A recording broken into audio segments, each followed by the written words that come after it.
오늘도 인어프처치 주일 예배 오신 여러분들을 주님의 이름으로 축복하며 환영합니다. 우리 옆에 사람과 함께 인사하겠습니다. 하나님은 살아계십니다. 시작. 네, 오늘도 살아계신 하나님 앞에 우리의 온 마음과 정성을 다해 예배하며 또 하나님의 말씀이 우리에게 들려지는 시간 되기를 주님의 이름으로 축복합니다. 오늘 함께 보실 말씀은 마가복음 2장 18절에서 22절까지 말씀입니다. 마가복음 2장 18절에서 22절까지의 말씀 우리 합독하겠습니다. 시작. 요한의 제자들과 바리새인들이 금식하고 있는지라 사람들이 예수께 와서 말하되 요한의 제자들과 바리새인의 제자들은 금식하는데 어찌하여 당신의 제자들은 금식하지 아니하나이까? 예수께서 그들에게 이르시되 혼인집 손님들이 신랑과 함께 있을 때에 금식할 수 있느냐? 신랑과 함께 있을 동안에는 금식할 수 없느니라. 그러나 신랑을 빼앗길 날이 이르리니 그날에는 금식할 것이니라. 생배 조각을 낡은 옷에 붙이는 자가 없나니 만일 그렇게 하면 기운 새 것이 낡은 그것을 당기어 헤어짐이 더하게 되느니라. 새 포도주는 낡은 가죽 부대에 넣는 자가 없나니 만일 그렇게 하면 새 포도주가 부대를 터뜨려 포도주와 부대를 버리게 되리라. 오직 새 포도주는 새 부대에 넣느니라 하시니라. 아멘. 네, 복음의 시작 시리즈 5번째 시간입니다. 오늘은 새로운 본질이라고 하는 제목으로 하나님 말씀을 나누도록 하겠습니다. 사람은 본질적으로 내가 무엇을 하며 살아가는가, 내가 무엇을 하는가로 나 자신을 인식하게 돼요. 그래서 그 인식뿐만 아니라 이것이 강해지면 무엇을 하는가를 통해서 나를 증명하게 되죠. 그래서 행위를 통해서 나의 정체성까지 규정하게 되는 일들도 일어나게 됩니다. 그래서 복음을 알지 못할 때 신앙의 중심은 언제나 무엇을 하느냐에 있어요. 내가 기도를 얼마나 하느냐, 봉사를 얼마나 하느냐, 말씀을 얼마나 읽느냐, 사실 행위 자체에 많이 중심이 실려 있어요. 그런데 신앙의 중심이 무엇을 했느냐에 맞춰져 있으면 결국 관심은 나를 향하게 되어 있어요. 나는 이것을 하는 사람, 못하는 사람. 나는 이것을 아는 사람, 모르는 사람. 신앙의 기준이 점점 내가 되고 있죠. 그렇게 되면 두 가지 방향으로 흘러갑니다. 하나는 자기 도취예요. 나는 꽤 괜찮은 신앙인이야. 그래도 이번 주는 잘 살았어. 적어도 내가 믿음이 없진 않지. 이런 생각을 하게 돼요. 그런가 하면 또 하나의 부류는 자기 비하입니다. 나는 이것도 못했구나. 내 믿음은 적어. 내 믿음은 부족해. 하나님을 사랑하지 않는 것 같아. 나는 왜 이것밖에 안 되지? 라고 하는 생각 속에 있죠. 둘 다 중심은 하나님이 아니라 나예요. 오늘 본문도 그렇습니다. 18절을 보면 요한의 제자들과 바리새인들이 금식하고 있는지라 사람들이 예수께 와서 말하되 요한의 제자들과 바리새인들의 제자들은 금식하는데 어찌하여 당신의 제자들은 금식하지 아니하나이까? 이들의 관심은 어디에 있습니까? 금식이에요. 금식을 하느냐 안 하느냐, 행위를 기준으로 그 사람을 보죠. 그런데 예수님의 대답은 완전히 달라요. 19절을 보면 예수께서 그들에게 이르시되 혼인집 손님들이 신랑과 함께 있을 때에 금식할 수 있느냐? 신랑과 함께 있을 동안에는 금식할 수 없느니라. 그러니까 예수님은 금식 자체를 먼저 이야기하지 않으십니다. 신랑을 이야기해요. 무게 중심이 금식이 아니라 신랑에 있습니다. 즉 예수님은 관계를 중심으로 행위를 보고 있죠. 복음의 본질은 관계에 있습니다. 복음으로 사는 삶은 어떤 삶이냐? 무엇을 하는 삶이 아니라 누구와 함께하는 삶이에요. 그래서 복음의 사람들은 관심이 나에게 있는 것이 아니라 예수 그리스도에게 있습니다. 신앙생활을 하고 있는, 무언가 믿음이 있고 없고, 복음을 누리고 안 누리고, 기쁨이 있고 없고, 봉사를 하고 안 하고 하는 내가 아니라 예수 그리스도께, 오늘도 예수 그리스도께, 그 주님을 알길 원하고 그 주님이 어떤 분이신지를 고백하는 그 예수 그리스도께 중심이 있게 되는 것이죠. 이런 관계가 틀어진다라고 할 때 관계의 틀어짐은 뭐 많은 경우에 관계가 틀어질 수 있겠죠. 그런데 관계의 틀어짐은 나의 행위에 집중될 때 생기는 경우가 많아요. 내가 너를 얼마나 사랑했는데, 내가 너를 얼마나 믿어줬는데, 내가 너한테 얼마나 잘해줬는데, 내가 너를 얼마나 참아줬는데, 내가 그 사람을 위해 한 행위의 무게가 커질 때에 정작 그 대상은 작아져요. 하나님과도 마찬가지입니다. 내가 하나님을 얼마나 사랑했는데요. 내가 하나님을 얼마나 믿었는데요. 내가 하나님에게 얼마나 충성했는데요. 내가 하나님을 얼마나 이해하려고 했는데요. 내가 그렇게 했다는 것이 더 커질 때에 어느 순간 하나님이 나에게 굉장히 작아져 있어요. 여러분, 신앙이 어느 순간 하나님을 보는 것이 아니라 하나님을 향해 살아온 나 자신을 바라보게 되는 것으로 바뀌어지는 거예요. 그런데 복음은 뭐냐면 다시 우리의 시선을 돌려요. 내가 하나님을 위해서 했던 모습들, 그 마음, 그 사랑, 그 기쁨, 그 선택이 아니라 예수 그리스도를 바라보게 되죠.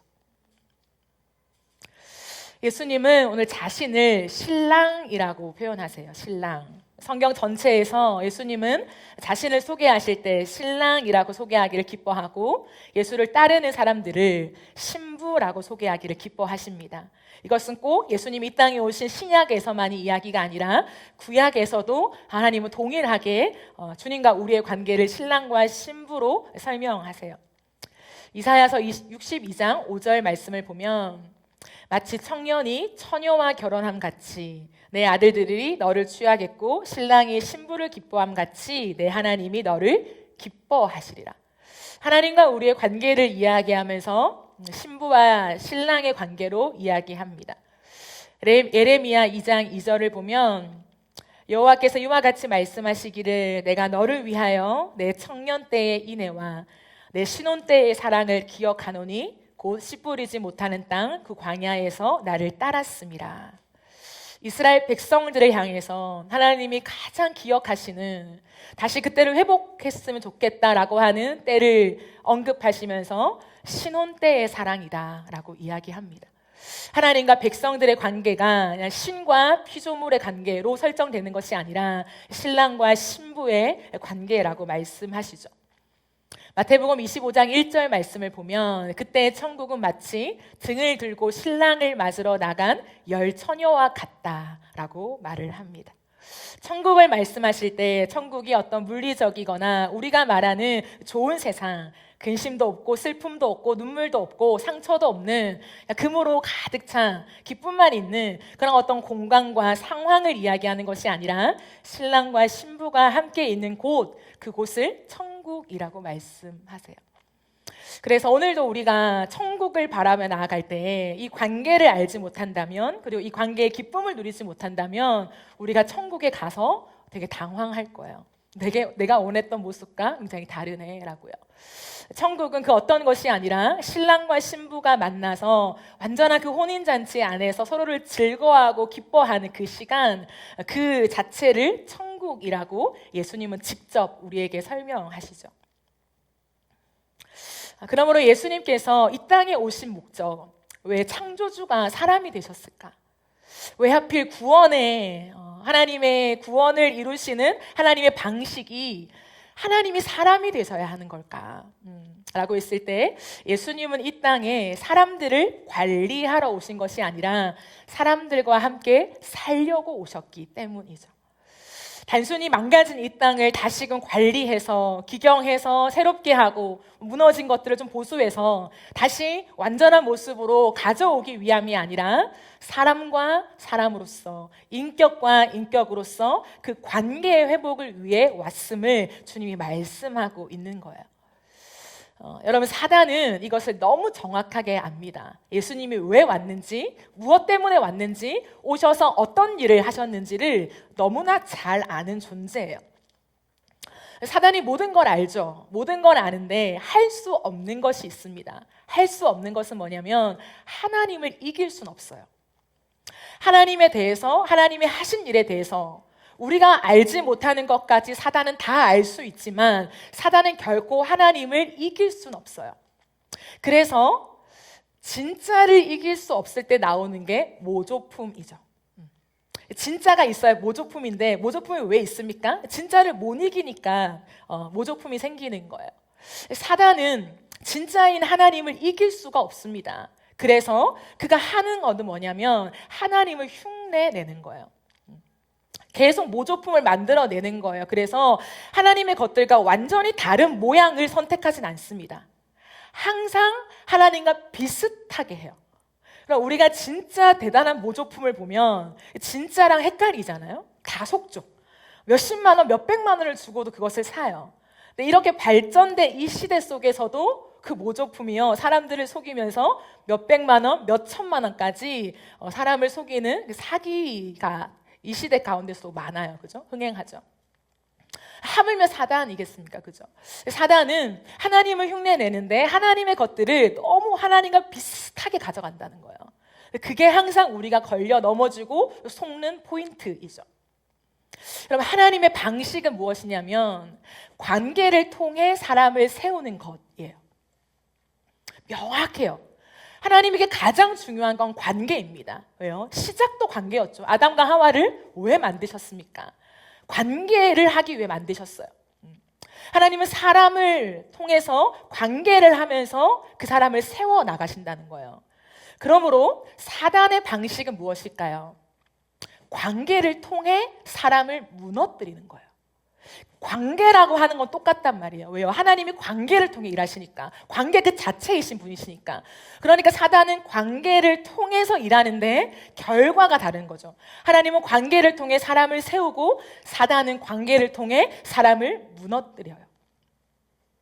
사단은 사람과의 관계를 왜곡시켜서 하나님과의 관계까지 흔들죠. 이 땅을 살아가는 동안에 사람과의 관계 속에서 상처를 주고받게 만들어요. 비교와 우월감, 그 속에서 상처를 계속 느끼게 만들죠. 사람과의 관계에서 불신을 가지게 만들어요. 그러면서 점점 뒤틀어지고 왜곡되고 고립되게 만듭니다. 그래서 결국에 원하는 게 뭐냐면 그 사람과 뒤틀려진 관계 속에 하나님을 오해하게 만들어요.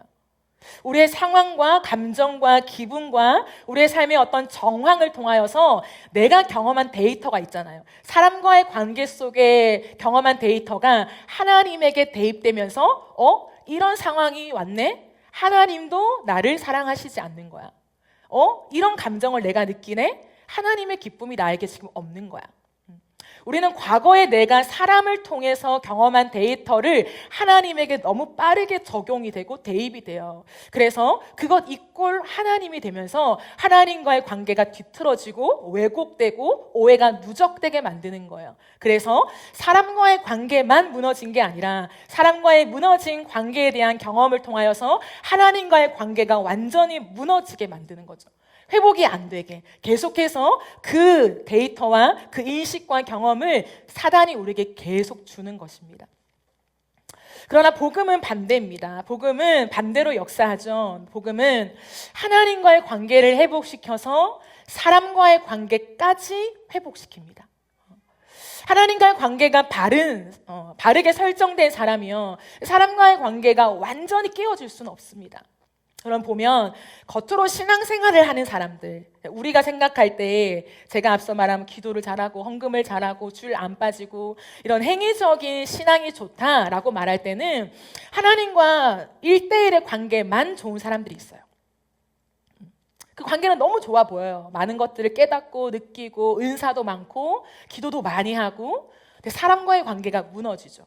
가정에서의 관계, 친구와의 관계, 부부와의 관계, 모두 상하의 관계, 이런 관계들을 등한시 여기거나 제대로 하지 못하는 경우가 있습니다. 그런데요, 진짜 복음을 경험한 사람들, 진짜 예수 그리스도와 함께하는 사람들을 보면요, 하나님과의 관계가 좋을 뿐 아니라 사람과의 관계에서 그 인격이 좋아요. 인격이 좋다는 것은 단순히 내 자신의 성품만 좋다는 것이 아니라 관계를 계속 이어가는 힘이 있다는 거예요. 나의 어떠한 때문에 관계를 끊지 않고 계속해서 그 관계를 이어가는 힘이 그 사람에게 있습니다. 그래서 복음을 경험한 사람들을 보면요, 회개를 많이 해요. 이런 관계 속에서 누군가가 더 많이 잘못했기 때문에 미안하다고 말하는 게 아니에요. 미안하다고 말하는 것은 관계를 이어가고 싶은 사람이 하는 말이에요. 물론 잘못한 것도 있겠죠. 하지만 기본적으로 관계 안에서 누군가가 관계를 경험하면서 미안하고 사과하고 늘 약자가 되는 건 뭐냐면 내가 너와 관계를 계속해서 이어가고 싶다라고 하는 그런 표현인 것입니다. 그래서 보면 관계 안에서 바른 관계를 걸어가고 건강한 관계를 걸어간다면 그 관계 안에 져주게 되는 거예요. 계속해서. 그럼 예수님은 그런 관계 회복을 위해서 사람이 되셨어요. 그러므로 하나님이신 예수님이 사람이 되어 오신 것은 단순히 우리에게 극락을 선물해 주기 위함이 아니에요. 여러분, 우리가 천국을 극락이라고 생각한다면 그건 아니야 라고 말할지 모르겠어요. 천국에 대한 이해가 우리에게 있으니까요. 그런데요, 신앙생활을 하면서 우리 안에 어느 정도 내재되어 있는 건 뭐냐면 극락적인 이미지예요. 그게 뭐냐면 천국은 극락이야 라고 말하지 않죠. 하지만 내 안에서 예수를 믿으면 내가 좋아야 된다고 생각해요. 그래도 기쁘고 행복하고 좋은 일들이 펼쳐지고 하나님이 우리에게 많은 것들에 대해서 그래도 조금씩 풍성함들이 더해져야 되는 것 아닌가라고 하는 그 생각이 우리 안에 깔려 있을 때가 있습니다.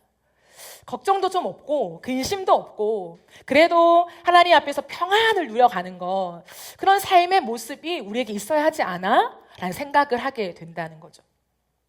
근데 여러분, 예수를 믿는다는 것, 이 땅 가운데 천국을 누린다라고 하는 것은 큰 자극과 어려움이 없는 안락함을 제공받는 것이 아니에요. 예수님이 오늘 우리에게 오셔서 천국을 선물해 주시면 천국을 누리는, 부분적이지만 천국을 누리는 삶을 주시는 그 핵심에는 관계가 있습니다. 그럼 관계 안에서 늘 좋은 것, 이것이 우리는 건강한 관계야 라고 생각한다면 대단한 착각이에요. 우리가 이 땅 가운데 누려가는 관계에서 우리는 관계가 너무 좋고 우리는 관계가 너무 건강해 라고 할 때에 그 핵심이 아무 일도 일어나지 않는, 아무런 트러블이나 마찰, 자극이 없는 것이 아니라 자극과 마찰이 있을 때 그것을 얼마나 잘 극복하느냐에 달려 있어요.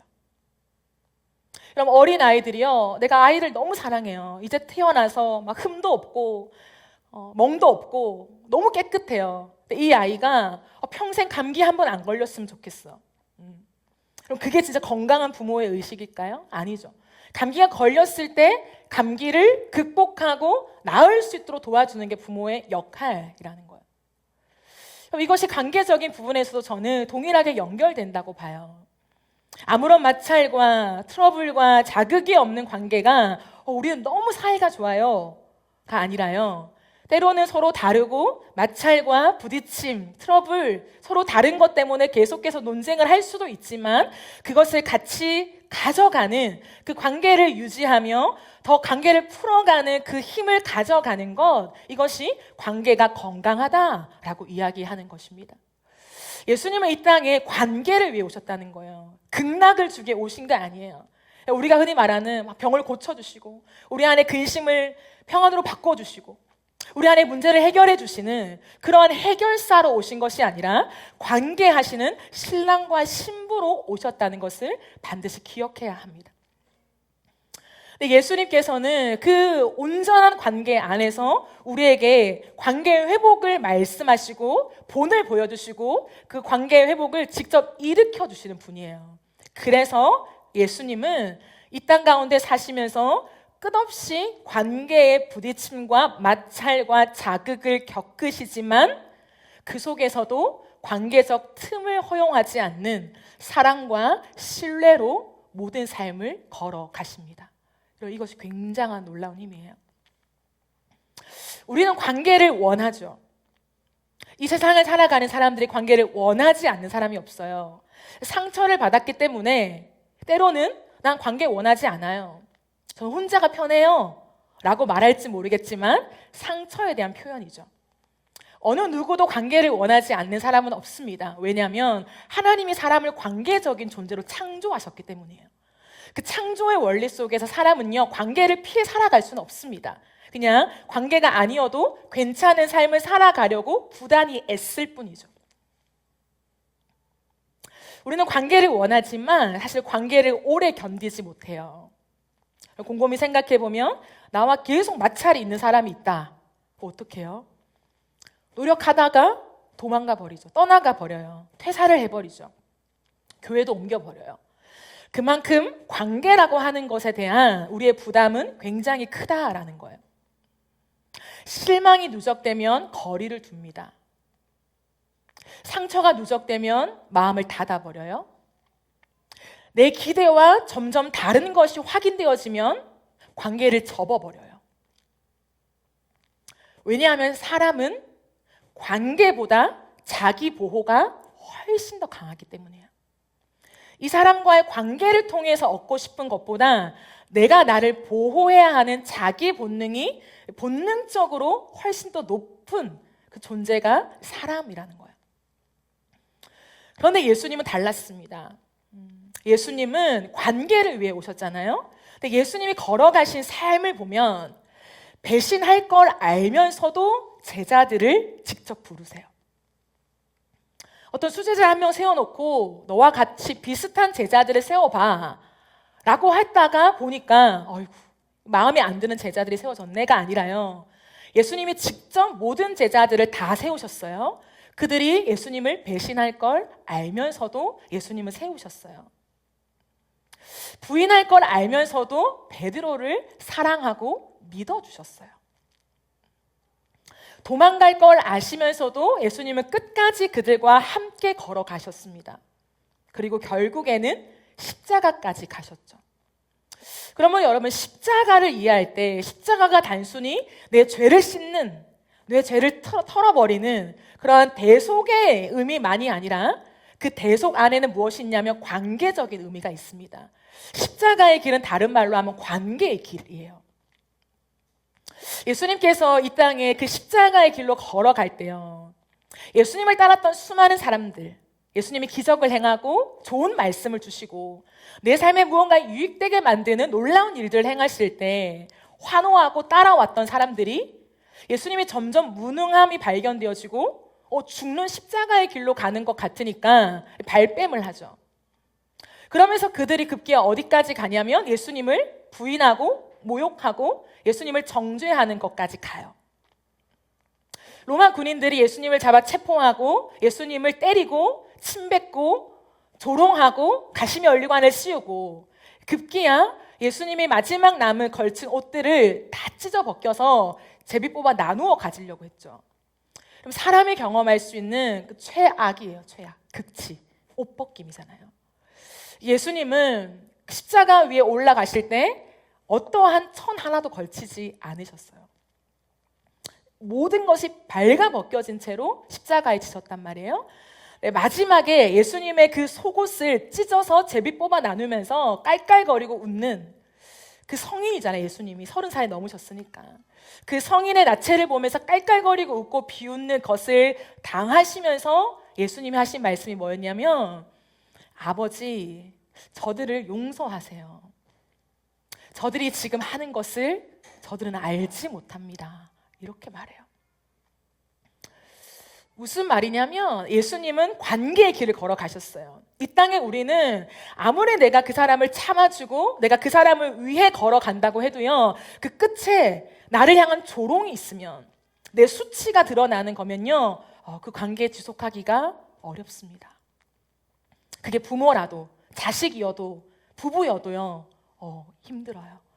예수님이 보이신 건 뭐냐면 자신을 향하여서 처음에는 환호하더니 그 십자가의 길, 초라한 길을 걸어가는 것 같으니까, 나에게 도움되지 않는 것 같으니까 나를 무참히 버리고 짓밟고 조롱하고 내 모든 속옷을 찢어 나누면서 깔깔거리고 웃는 그들을 향하여서 아버지 용서하세요.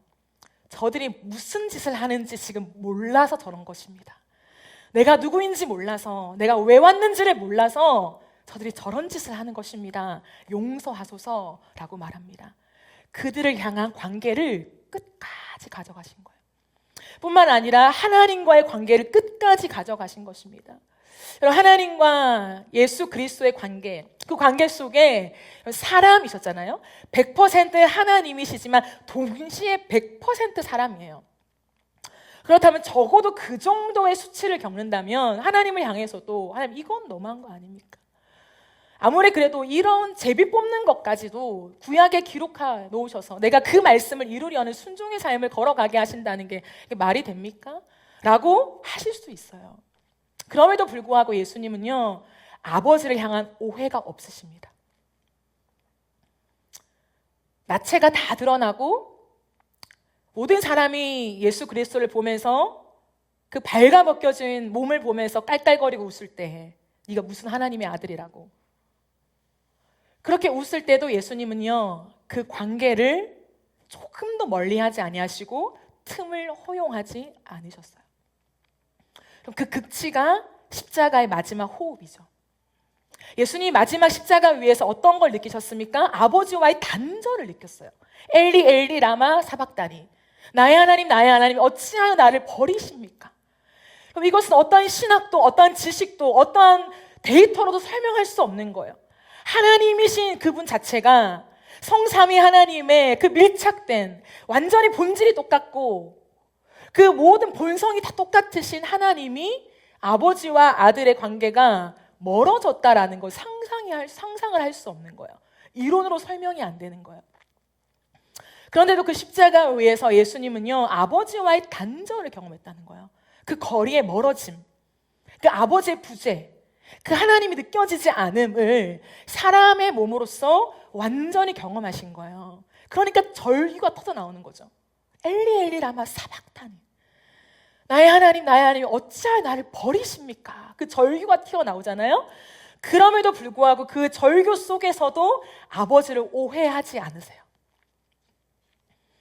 그럼 아버지를 오해했다면 십자가에서 죽을 수는 없습니다. 예수님에게는 100% 하나님의 능력이 있었어요. 사람으로 오시면서 하나님의 능력이 좀 축소되고 약화된 것이 아닙니다. 두드려 맞고 십자가를 지니까 하나님으로서의 그 권위는 조금 상실된 것이 아니란 말이에요. 십자가 위에서 진짜 예수님은 내려올 수 있으셨어요. 말 한마디, 눈빛 하나로요, 묶여있는 모든 것들이 다 풀려지고요, 예수님을 안전하게 진짜 착지시킬 수도 있었습니다. 근데 예수님이 그걸 선택하지 않아요. 아버지와의 분리, 아버지의 버려짐을 당하는 것을 느끼시면서도 아버지를 오해하지 않고 조금의 틈도 주지 않고 아버지와 완벽하게 밀착되신 상태로 죽으셨어요.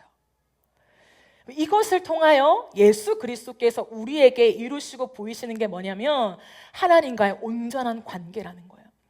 이 예수 그리스도를 믿고 이 예수 그리스도 안에 거하며 예수 그리스도가 걸어가신 길이 나와 하나님의 그 멀어진 길, 그 멀어진 관계를 다시금 합치기 위한 그 길임을 믿는 사람들에게는요, 이 땅을 걸어가는 동안에 하나님을 오해하지 않는 믿음을 주시는 거예요.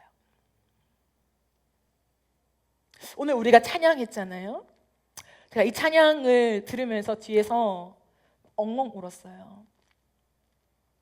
소리가 튀어나올 것 같지만 튀어나오면 여러분 예배가 방해될까 봐 제가 입을 틀어막고 엉엉 울었어요. 왜 엉엉 울었냐면 이게 진짜 복음의 길이기 때문이에요. 내가 진짜 예수 그리스도를 만나 예수가 내 안에 계시면 우리 안에 일어나는 일이 뭐냐면 어떠한 상황, 환경, 누가 봐도 야 이건 오해할 만하다, 야 이건 진짜 하나님이 널 사랑하시는지 모르겠어, 하나님 아무리 훈련이라 하지만 이건 너무한 거 아니야? 라고 모두가 다 동의하고 말할 그 상황에도 주님이 나를 인도하시는 데까지 따라가는 것, 이것이 복음을 경험한 사람이에요. 왜냐하면 관계이기 때문이에요. 어떠한 상황, 어떠한 처지, 어떠한 처우에도 불구하고 하나님과 관계 속에 조금의 틈도 주지 않는 그 내 안에서 내가 하는 것이 아니라 예수 그리스도께서 십자가 위에서까지도 끝까지 주님과의 틈 없이 메꾸어 놓으신 그 연합을 내 안에서 이루고 계시기 때문이에요.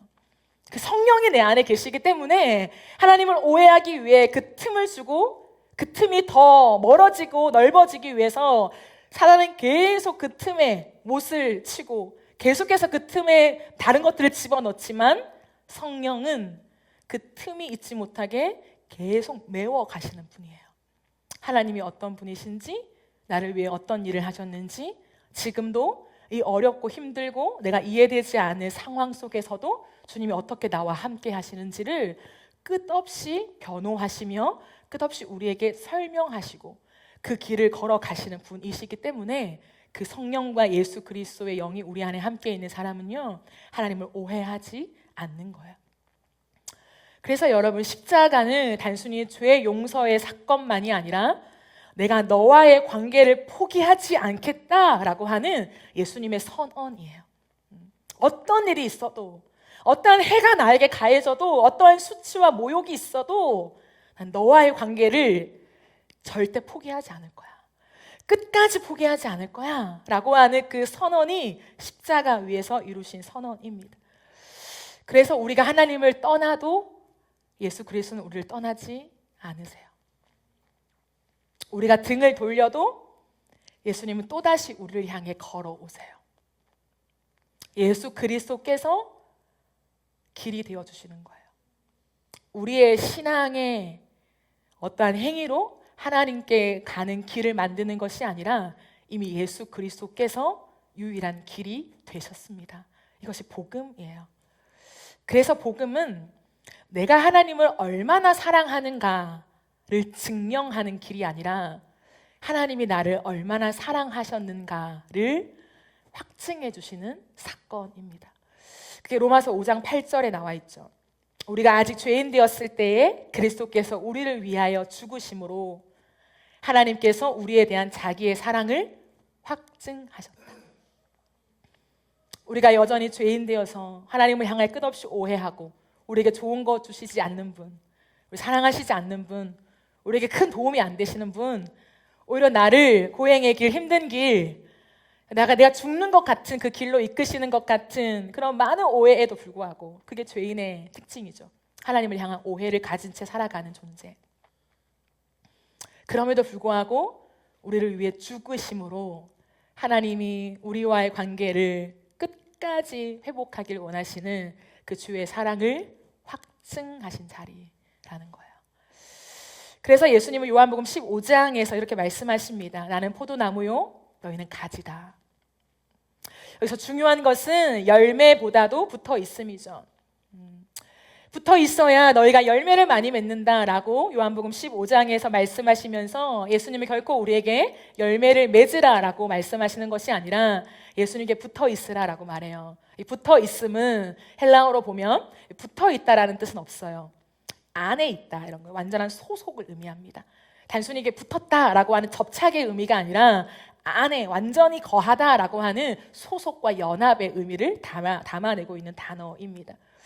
예수님은 관계가 전부라는 거예요. 예수님 안에 완전한 그 소속과 연합 안에 있기만 하면 우리의 인생 가운데 맺혀져야 하는 열매는 하나님이 자연스럽게 맺어 가신다라는 거예요. 가지는 스스로 살아남을 수 없습니다. 이것을 인정하는 게 복음을 아는 것입니다. 내가 가진데 가진 줄 모르고 스스로 끝없이 열매를 맺어 가려고 해요. 가진데 하나님을 이겨 먹으려고 해요. 이것이 악한 죄의 본성이죠. 그러므로 죄는 단순히 도덕적인 것을 어기는 것이 아닙니다. 하나님을 향하여 이겨 먹으려고 하는 우리의 태도를 포함하고 있습니다. 복음은 우리에게 혼자 잘 살아내라고 밀어붙이지 않아요. 복음은 예수 안에 거하라고, 오늘도 예수 안에 거하라고, 내가 가짐을 인정하고 하나님을 이겨 먹을 수 없는, 하나님을 넘어서서 내가 무언가를 이룰 수 없는 존재임을 자각하고 인정하며 오늘도 하나님 안에 있기를 원하는 그 마음을 가지는 그것이 복음 아는 것이라고 얘기하고 있습니다. 그러므로 믿음이 좋아진다는 게 뭘까요? 믿음이 좋아진다, 신앙이 더 깊어진다 라고 하는 것은 더 독립적이 되는 것이 아니라 더 의존적이 되는 거예요. 이제는 하나님 저 혼자 한번 잘 살아볼게요, 잘 이겨내 볼게요, 승리해 볼게요, 지켜봐 주세요. 독립적인 존재가 되는 게 아니라 가면 갈수록 주님밖에 없음, 주님을 더 의존하게 되는 거예요. 하나님 주님 없이는 정말 살 수 없어요. 주님 없이는 할 수 없어요. 주님 없이는 갈 수 없어요. 주님이 나를 도와주셔야만 돼요. 모든 삶에 더 의존의 그 의존도가 강해지는 것, 이것이 믿음이 좋다라고 하는 거예요. 그래서 오늘 본문에 예수님은 이렇게 말씀하시죠. 21절, 22절에 보면 생배 조각을 낡은 옷에 붙이는 자가 없나니 만일 그렇게 하면 기운 새 것이 낡은 그것을 당기어 헤어짐이 더하게 된다. 새 포도주를 낡은 가죽 부대에 넣는 자가 없나니 만일 그렇게 하면 새 포도주가 부대를 터뜨려 포도주와 부대를 버리게 된다. 오직 새 포도주는 새 부대에 넣어라 라고 하시죠. 이것이 무슨 말일까요? 생배는 아직 줄어들지 않는 깨끗하고 새로운 천이에요. 그런데 그것을 낡은 옷에 붙이면 빨래할 때 새로운 천이 줄어들죠. 그래도 새 옷을 빨면 줄어들잖아요. 줄어들면서 낡은 옷을 더 찢게 된다는 거예요. 이렇게 찢어지죠. 팽팽하게 팽창력이 되잖아요. 마찬가지로 포도주에도 대입하십니다. 새 포도주는 계속 발효되기 때문에 팽창을 해요. 가만히 있지 않는다는 거예요. 근데 헌 부대는 굳어져 있어요.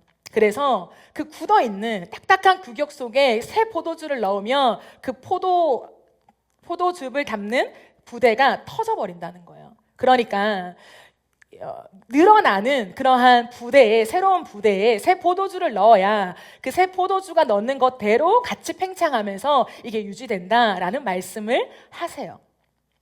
금식으로 시작된 이 말을 왜 이러한 새 포도주와 생배 조각으로 마치실까요?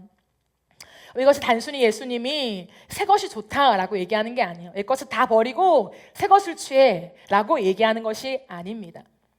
복음이 무엇인가를 설명하시면서 복음은 기존의 삶에 조금 덧붙이는 정도가 아니라는 거예요. 예수님은 우리의 행위 위에 조금 덧붙이려고 오신 분이 아니에요. 조금 수정하고 좀 털어내면서 이거는 이 정도 깎아내면 오케이, 넌 괜찮은 사람이야 라고 오신 분이 아니라는 거예요. 바리새인들이 생각하는 것처럼 나는 꽤 괜찮은 사람이지만 만약 부족한 것이 있다면 그 행위에 목록을 더해서 조금 더 괜찮은 사람, 조금 더 나은 사람, 조금 더 하나님의 기준에 부합된 사람으로 가는 것이 하나님이 말씀하시는 생명의 길이 아니라는 거예요. 예수님이 말씀하시는 생명의 길은 뭐냐면 완전히 새로워지는 길인데 그것은 관계 회복이라고 말씀하십니다. 즉 주님이 말씀하시는 새 포도주는 뭐냐면 관계라는 거예요. 관계.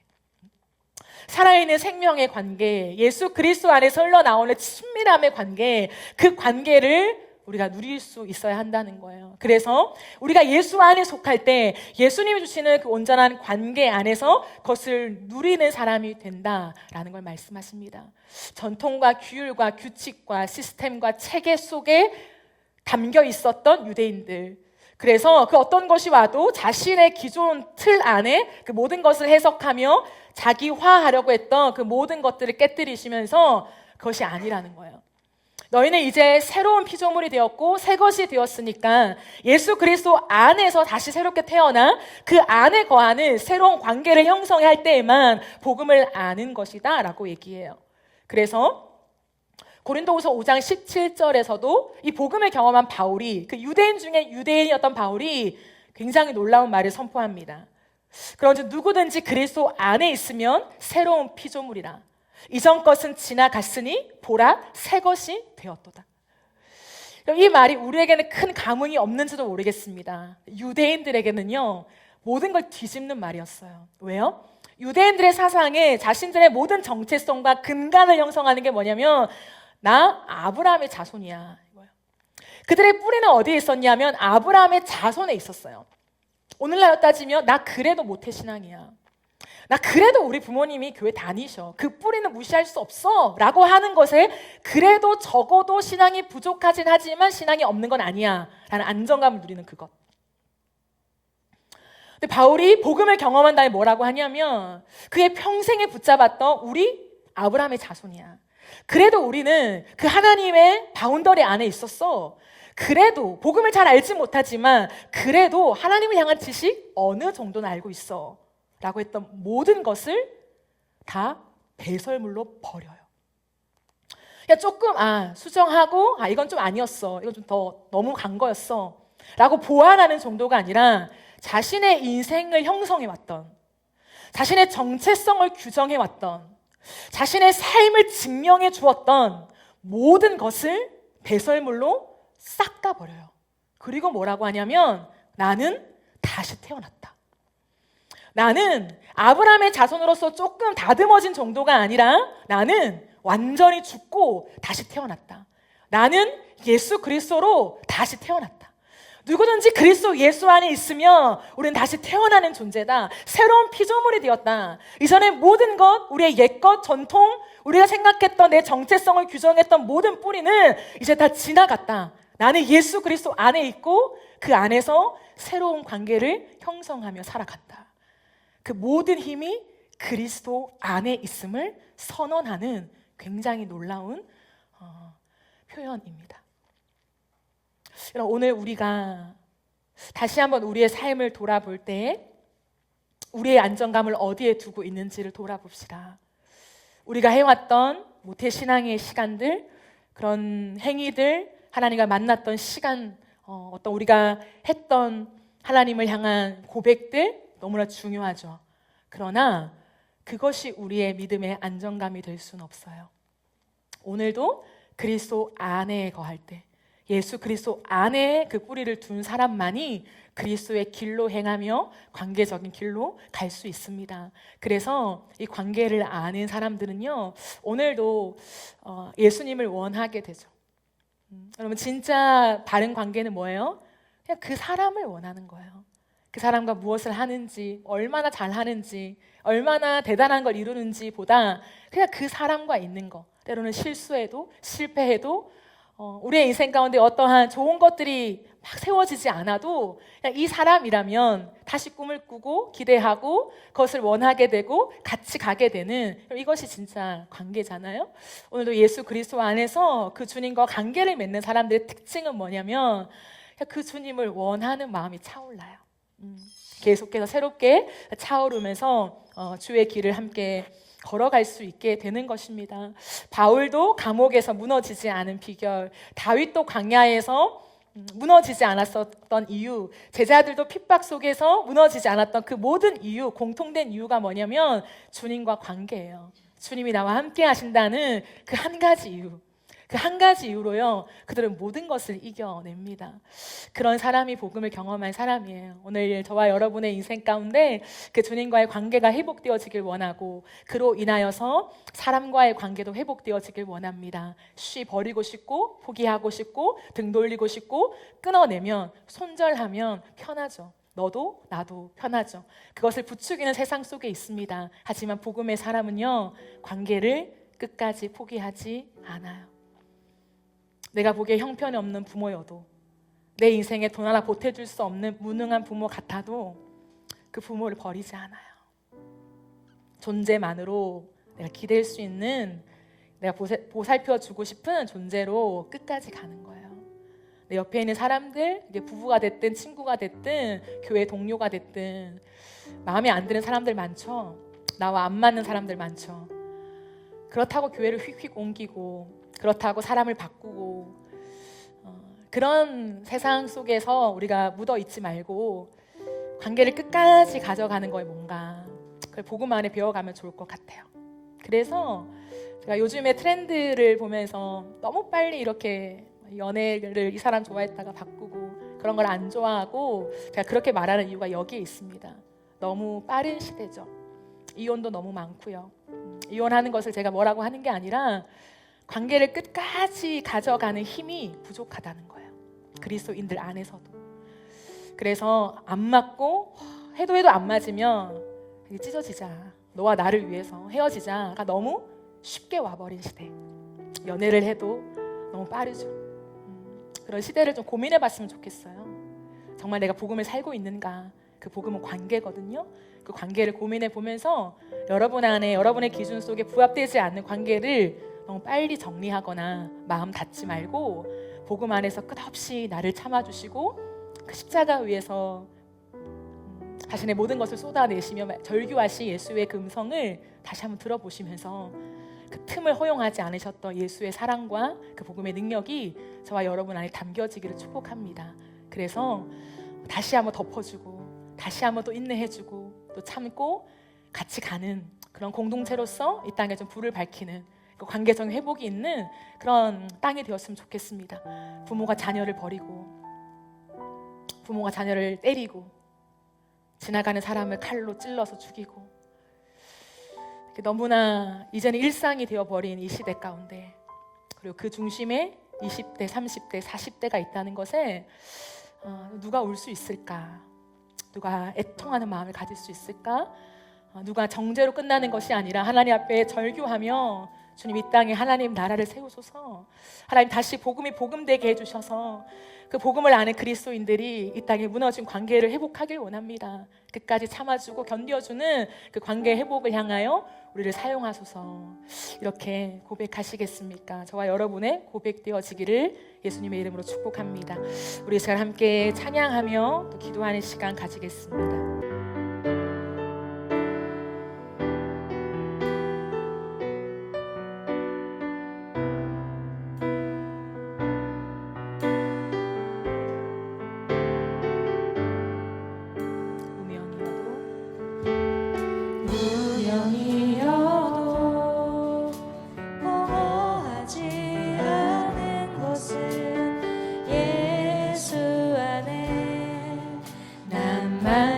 만족함이라.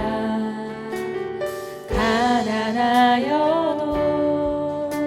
부족하지 않은 것은 예수 안에 오직 나는 주요함이라.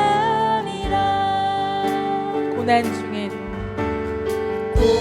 중에도 견뎌낼 수 있는 것은 주의 계획 믿기 때문이라.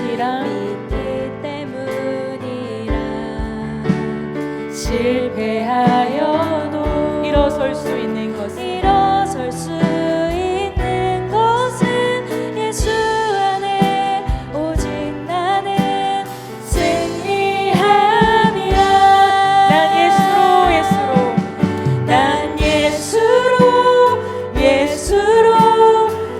예수로 충만하네. 난 예수로 충만하네. 난 예수로 충만하네. 영원한 왕 내 안에 살아계시네. 내 몸이 약해도 낙심하지 않는 것은 예수 안에 난 완전함이라. 화려한 세상 부럽지 않은 것은 난 예수로 충만함이라. 네, 난 예수로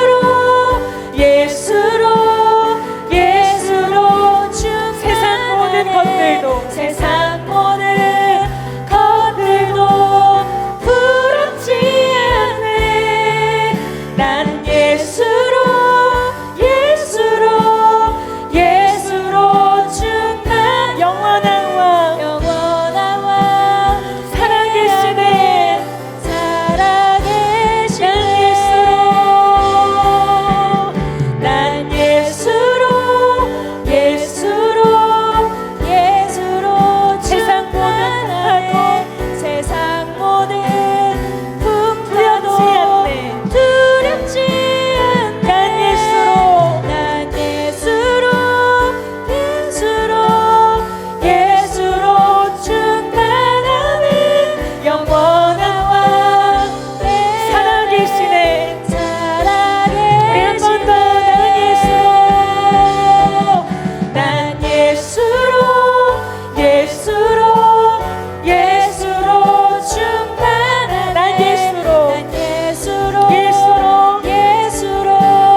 고백합시다. 분명히여도 공허하지 않은 것은 분명히여도 공허하지 않은 예수 안에 난 만족함이라. 예수 안에 난 만족함이라. 가난하여도 부족하지 않은 것은 부족하지 않은 예수 것은 안에 예수 오직 안에 나는 부요함이라. 나는 부요함이라. 고난 중에도 견뎌낼 수 있는 것은 견뎌낼 수 있는 주의 것은 계획 믿기 때문이라. 주의 계획 믿기 때문이라. 실패하여도 일어설 수 있는 것은 일어설 수 있는 예수 것은 안에 예수 오직 안에 나는 오직 승리함이라. 승리함이라. 난 예수로 충만하네. 난 예수로 충만하네. 난 예수로 충만하네. 영원한 왕 내 안에 영원한 왕 내 안에 살아계시네. 살아계시네. 난 예수로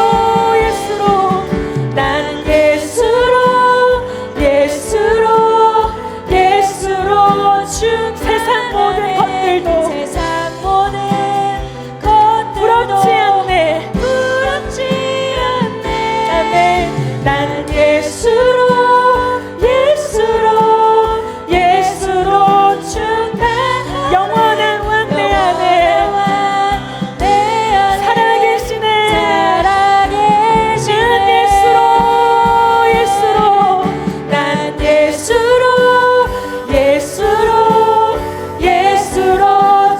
세상 모든 풍파도 세상 모든 풍파도 두렵지 않네. 난 예수로 충만하네. 영원한 왕 내 안에 살아계신 예수의 이름은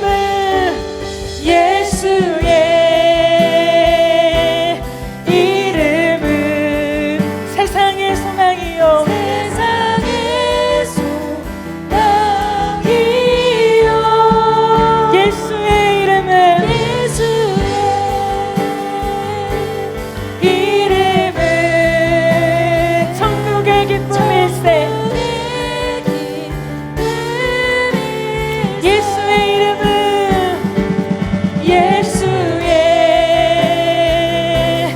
이름은 내 삶의 소망이요. 내 삶의 소망이요. 예수의 이름은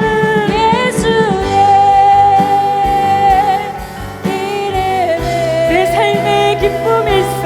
내 삶의 기쁨일세. 예수의 이름은 세상의 소망. 세상의 소망이요.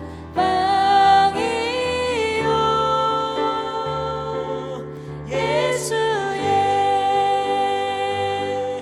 이름은 천국의 기쁨일세. 난 예수로 난 예수로 충만하네. 난 예수로 난 예수로 충만하네. 난 예수로 충만하네. 영원한 왕 내 안에 살아계시네. 영원한 왕 내 안에 영원한 왕 내 안에 살아 영원한 왕 내 안에 영원한 왕 내 안에 살아계시네. 우리 이 시간 기도할 때 주님, 그렇습니다. 우리 안에 하나님과의 관계를 회복하기 위하여 예수님 오셨습니다. 이 땅을 살아가시며 단번에 십자가 지시면서 죄의 모든 대가를 지불하시는 것이 아니라 30년이 넘는 이 시간을 다 이 사람의 몸으로 직접 살아가시면서 사람이 당하는 비난, 배신, 상처, 아픔, 조롱, 그 눈물과 그 창자가 뒤끓는 그러한 관계적인 아픔을 겪으시면서도 끝까지 그 관계를 포기하지 않으셨던, 제자들을 바꾸시거나 버리지 않으셨던, 끝까지 그 십자가 위에서 두 강도를 용서하셨던, 아버지의 관계에 오해를 허락하지 않으셨던 예수 그리스도, 그 주님이 관계의 길이 되어서 주님과 우리의 막힌 담을 다시 허무시며 회복해 하셨습니다. 주님, 오늘 우리가 이 예수님을 진짜 믿기를 원합니다.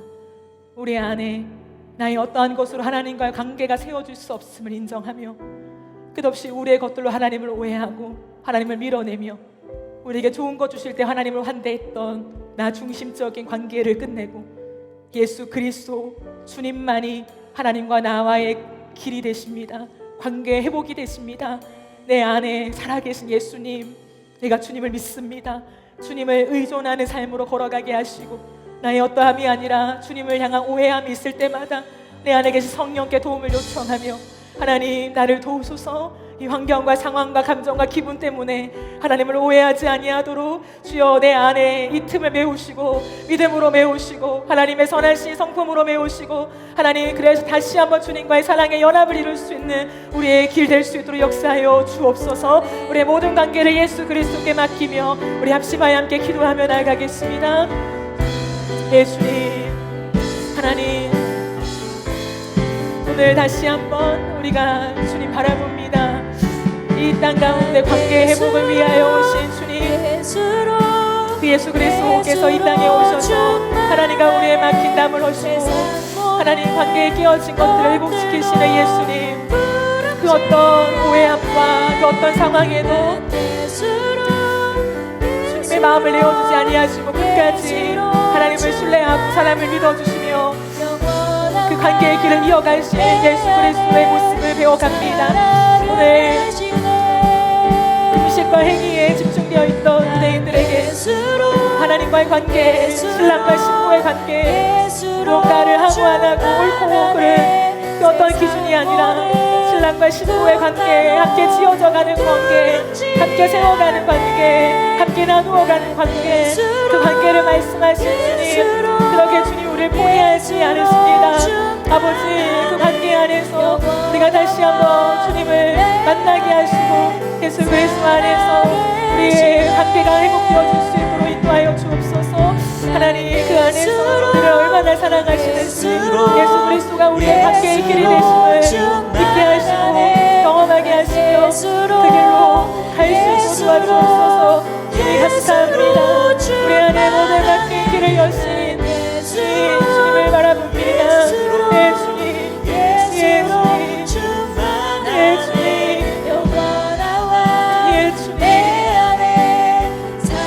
예 주님. 우리 이 시간 한 번 더 같이 기도하며 나아갈 때에 여러분, 복음은 하나님이 우리 가운데 주시는 은혜이죠. 그런데 그 복음을 경험할 때 하나님과 우리의 1대1의 관계만이 아니라 우리가 사람과의 관계 속에서도 하나님과의 관계의 회복을 하나님이 이루시는 분이에요. 완벽하게 하나님과 회복이 다 끝나고 난 다음에 사랑과의 회복이 시작되는 것이 아니라 하나님이 시작하셨다면 그 하나님과의 관계가 세워지는 가운데 사랑과의 관계를 통해서 그 관계가 더 온전케 되어지는 은혜를 주십니다. 저는 오늘 예배를 드리면서 제가 회개한 것은 내가 겟세마네 동산까지 못 갔구나. 그 그 십자가의 길을 걸어간다고 했지만 내 안에 수치심과 나를 무시함이 있을 때 내가 그 길을 겟세마네 동산까지 못 갔구나. 그것을 회개하며 하나님 앞에 많이 울었습니다. 우리가 이 땅 가운데 사람과의 관계 속에, 공동체와의 관계 속에 우리가 포기하고 싶고 더 이상 내가 하고 싶지 않고 내가 왜 이렇게까지 해야 되는지 모르겠는 마음이 올라올 때 겟세마네 동산 그 십자가 위에 달린 예수님을 깊이 묵상해 봅시다.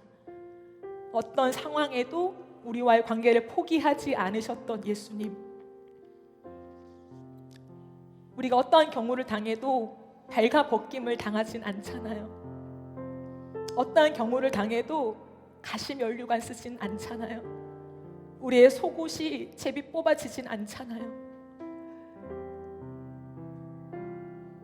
그 예수 그리스도를 묵상하며 주님이 우리를 향해 끝까지 붙잡으셨던 그 관계의 힘이 무엇인지, 그 사랑의 힘이 무엇인지를 묵상할 때 사람과의 관계만이 아니라 그 주님과 우리의 관계가 더 깊어지게 될 줄 믿습니다. 하나님, 우리에게 있는 이 관계 전쟁, 이 관계에 너무나 힘든 이 시대 속에 그럼에도 불구하고 우리가 이 관계 안에서 복음을 보게 하시고 하나님의 사랑을 누려가게 하여 주옵소서. 너무 포기하고 싶을 때 주 앞에 나와 울며 나를 끝까지 포기하지 않으신다 말씀하신 하나님의 음성이 위로가 되게 하시고, 우리가 누군가를 더 참아주는 것이 아니라 나를 끝까지 참아주신 그리스도의 사랑, 내 안에 살아계신 주님 때문에 나 또한 다시 한번 일어나 겟세마네 동산까지 가게 되는 나의 어떤 수치와 나의 어떤 무시함과 원망에도 불구하고 내가 그것에 서 있을 수밖에 없는, 내가 죽을 수밖에 없는 하나님 그 십자가의 길로 내가 행하게 하여 주시옵소서. 우리가 제목들 가지고 다시 한번 이 복음을 경험하기를 원하는 마음으로 우리가 주님 앞에 회개하며 주님 앞에 기도하기를 원합니다. 기도합시다. 예 주님, 예 주님, 예 주님, 예 주님. 우리가 이 땅을 살아가는 동안에 하나님 끝없이 관계의 어려움을 겪는 이 시대, 관계라는 키워드가 이 시대를 장악해버린 시대를 살아갑니다. 그런데 그 관계의 뒤틀어짐 속에 사단이 관계를 통하여서 끝없이 우리의 자아를 비대하게 만들고 잘못된 관계에 대한 정의와 방법을 내놓으며 내 자아가 비대하게 되는, 나의 어떠함으로 관계를 하고 안 하고를 결정하게 만드는 이 시대의 한가운데 우리는 살고 있습니다. 그것이 우리의 주도권을 인정하는 것처럼, 우리의 인권을 보호하는 것처럼 하나님 느끼게 만들어간 이 세상의 구도와 메시지 속에 우리가 속지 않기를 원합니다. 내가 마음에 들지 않으면 내가 부모를 버릴 수도 있는, 자식을 때릴 수도 있는, 부모와의 관계를 파기할 수도 있는, 손절하는 것이 너무나 쉬운 선생과 제자의 관계가 하나님 너무나도 뒤틀려져 버린 이 관계에 뒤틀어진 시대를 살아가고 있습니다. 다 나 중심적인 관계 안에서 하나님 타인을 아프게 만들고 내가 피해자가 되고 있는 이 시대 한가운데 다시 한번 복음이 세워지기를 원합니다.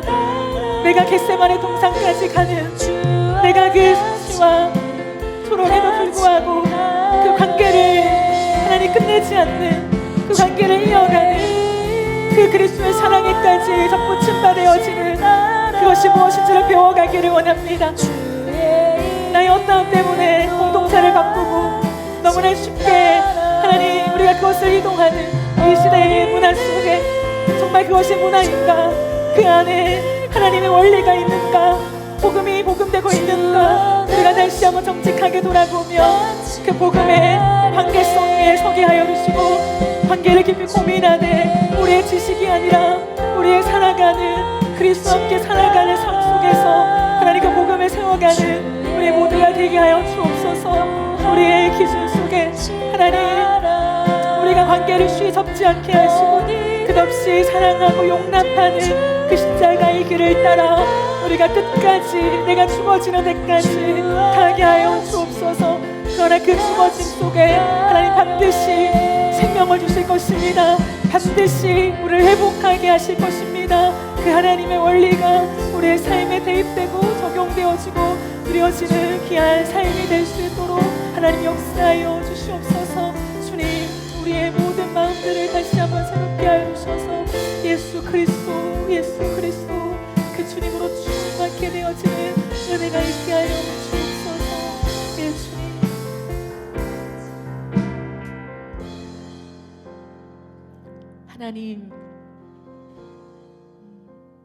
하나님은 관계를 통하여서 사람을 세우시고 이 땅을 회복하십니다. 근데 사단은 그것을 너무나 잘 알아서 관계라는 키워드를 이 세상에 완전히 이식해 놓았습니다. 어딜 가도 관계, 책을 보아도 관계, 영상을 보아도 관계, 관계에 대한 키워드와 이슈가 이 세상을 가득 메우고 있는 이때에 관계가 더 틀어지고 망가지고 파괴되고 있음을 확인합니다. 나 중심적인 관계, 그것이 내 인권과 내 권리를 보호받는다는 생각 속에 나의 어떠함이 관계를 규정하고 결론 짓는 이 시대의 부추김 속에 사단의 속임수를 분별하게 하여 주옵소서.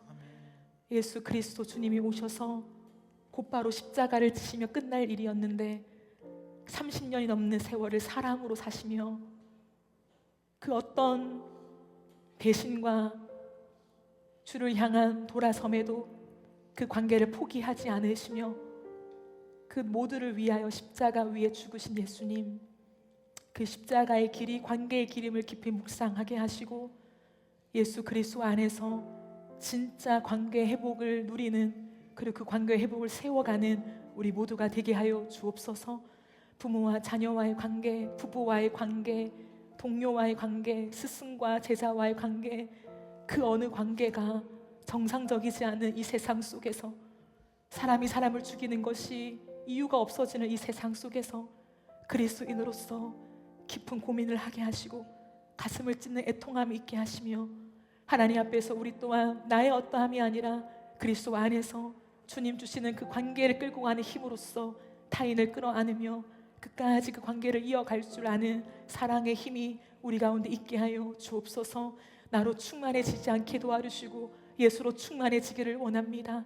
우리의 생각과 우리의 기준이 더 굳어지지 않기를 원하고 예수 그리스도의 생명 있는 말씀이 오늘도 우리를 더 부드럽게 만들고 다시 한번 자유케 만드는 은혜가 있기를 원합니다. 그 길로 걸어가게 해주시고 우리 공동체 또한 서로가 서로를 하나님 덮어주고 사랑해주고 이해하고 그것이 우리의 인간자의 어떠함이 아니라 그리스도 앞에 나와 기도함을 통하여 하나님 우리 공동체가 예수 그리스도 안에서 함께 지어져가는 귀한 공동체가 되게 하여 주시옵소서. 감사드리며 살아계신 예수님의 이름으로 기도합니다. 아멘.